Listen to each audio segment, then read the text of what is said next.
নমস্কাৰ সকলোকে স্বাগতম জনাইছো চেনেলটোৰ নতুন ভিডিঅ'ৰ মাজলৈ বন্ধুসকল যিসকল কেণ্ডিডেটে এবাৰ 2025ত মেট্ৰিক পৰীক্ষা পাছ কৰিলে বা আগতে মেট্ৰিক পাছ কৰিছিলে তেওঁলোকৰ বাবে অৰ্থাৎ 10 পাছ কৰা কেণ্ডিডেটসকলৰ বাবে বহুত এটা ভাল খবৰ আৰু 2025-26 বৰ্ষৰ বাবে অসম চৰকাৰৰ দ্বাৰা যেটো পলিটেকনিক কোৰ্স আছে 3 বছৰৰ ডিপ্লোমা কোৰ্স এপ্লিকেশন মুকলি কৰিছে গতিকে ইয়াৰ বিষয়ে সম্পূৰ্ণ ডিটেইলছ জনাৰ চেষ্টা কৰিম প্ৰথমৰ পৰা একেবাৰে শেষলৈকে নিশ্চয়কৈ চাই থাকিব চাওক educational notice for admission into 3 years diploma in engineering and technology courses for the session 2025-26 আৰু ইয়াতে যিসকল পাৰ্মানেন্ট ৰেসিডেন্ট অসমৰ হয় তেওঁলোকৰ বাবে হয় আৰু যদি অসমৰ বাহিৰৰ কেণ্ডিডেট এপ্লাই কৰে তেওঁলোকে অকল সেন্ট্ৰেল গভৰ্নমেন্ট এমপ্লয়াৰ কোটাতে এপ্লাই কৰিব পাৰিব এলিজিবিলিটি ক্ৰাইটেৰিয়াৰ ক্ষেত্ৰত কেণ্ডিডেটে মিনিমাম মেট্ৰিক পাছ কৰা হ'ব লাগিব in single sitting with mathematics and science অৰ্থাৎ একেবাৰতে মেট্ৰিক পাছ কৰা হ'ব লাগিব ম্যাথ সাবজেক্ট থাকিব লাগিব আৰু লগতে সায়েন্স সাবজেক্টটো সকলোতে পাছ কৰিব লাগিব আৰু ইয়াতে কোৱাছে ৰিকোয়াৰ্ড মিনিমাম এভাৰেজ পাৰ্সেন্টেজৰ কথা কোৱাছে 40% মিনিমাম পাব লাগিব ইয়াতে ম্যাথমেটিক্স আৰু সায়েন্সৰ ক্ষেত্ৰত কোৱাছে জেনাৰেল ওবিসি ক্যাটাগৰীৰ বাবে আৰু এসসি হলে 35 আৰু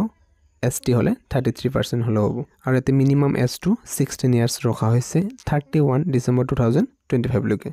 এপ্লাই কৰাৰ সময়তে এতে ৰেজিষ্ট্ৰেচন ফিস এটা বিচাৰিছে অনলি ইয়াতে 300 रुपीस এটা আপোনালোকে পেমেন্ট কৰিব লাগিব যেতিয়া অনলাইন এপ্লাই কৰিব the details of the payment will be given in the online পৰ্টেলত আপোনালোকে দেখিবলৈ পাবই আৰু ইয়াতে ডেট সময় দিয়া আছে 19 মে তাৰিখৰ পৰা ষ্টাৰ্ট হ'ব অনলাইন এপ্লাইটো এতিয়ালৈকে ষ্টাৰ্ট হোৱা নাই আৰু জুনৰ 7 তাৰিখলৈকে চলিব আৰু মেৰিট লিষ্ট কেতিয়া ডিক্লেয়াৰ কৰা হ'ব হেতু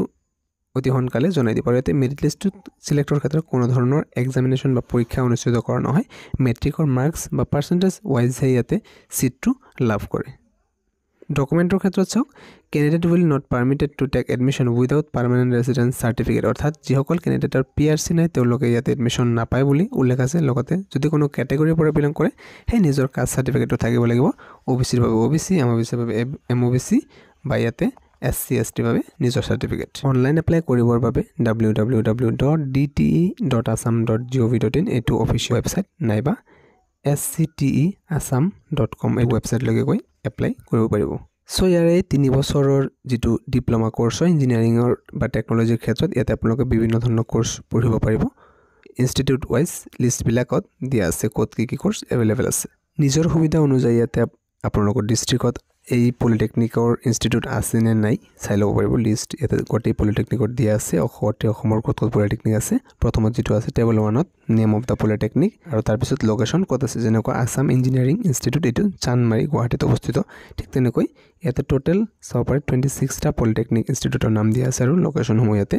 দিয়া আছে তাৰ পিছত ইয়াতে কি কোৰ্স অফাৰ কৰিছে পলিটেকনিকে 2025-26 ৰ বাবে ইয়াতে civil engineering mechanical engineering electrical engineering computer engineering আৰু কেমিক্যাল ইঞ্জিনিয়াৰিং বিভিন্ন ধৰণৰ কোৰ্স ইয়াতে अवेलेबल আছে চাই ল'ব পাৰিব ইয়াতে আপোনালোকে কোনটো কৰিব বিচাৰে লগতে ইয়াতে চাই ল'ব পাৰিব ইনষ্টিটিউট ওয়াইজ ইয়াতে কি কোৰ্স अवेलेबल আছে প্লাস ইয়াতে কিমানটা ইনটেক ক্যাপাসিটি অৰ্থাৎ সিট ক্যাপাসিটি আছে গোটেই ইনষ্টিটিউটৰ নাম ইয়াতে দিয়া আছে আৰু কোনখন ব্ৰাঞ্চৰ হয় মানে কি আছে ইয়াতে কোৰ্স সকলো উল্লেখ আছে